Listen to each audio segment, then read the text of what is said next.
اب نہیں آج لگتا ہے بس اب نہیں، اب نہیں آج لگتا ہے بس اب نہیں، ایک تو یہ کہ تم اب نہیں آؤ گے، اب نہ دیکھو گے چہرہ نہ دکھ پاؤ گے، دوسرا یہ کہ بالفرض آپ ہی گئے تو مجھے منتظر ہی نہیں پاؤ گے۔ ایک آپ کو یہ احساس ہو جاتا ہے کہ دوسرا شخص اب پلٹ کر کبھی آپ کے پاس نہیں آئے گا، کبھی آپ سے نہیں کہے گا کہ میرے دل کو تحریک کی ضرورت ہے، مجھے تمہارے ہاتھ کی ضرورت ہے، مجھے میرے قلب کو گرمائش کی ضرورت ہے۔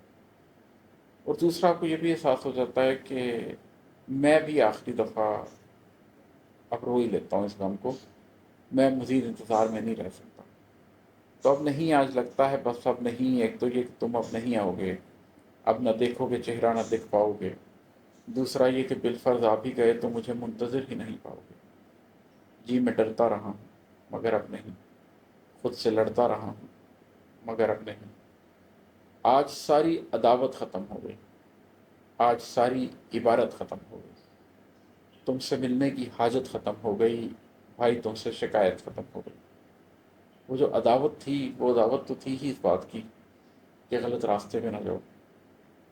وہ جو ایک عبارت تھی جو تمہاری اور میری زندگی کی مشترکہ تحریر تھی، وہ اسی لیے تو تھی کہ تمہارا میرا کوئی تعلق تھا۔ وہ جو تم سے ملنے کی حاجت تھی وہ حاجت اسی لیے تو تھی کہ تم سے بیٹھوں گا، کچھ شکایت کروں گا، کچھ تمہاری اصلاح کی کوشش کروں گا، کچھ تمہیں ٹھیک راستے پر لانے کی کوشش کروں گا۔ لیکن جب یہ ساری شکایتیں ہی ختم ہو گئیں تو پھر کیا بچا؟ آج ساری عداوت ختم ہو گئی، آج ساری عبارت ختم ہو گئی، تم سے ملنے کی حاجت ختم ہو گئی، بھائی تم سے شکایت ختم ہو گئی۔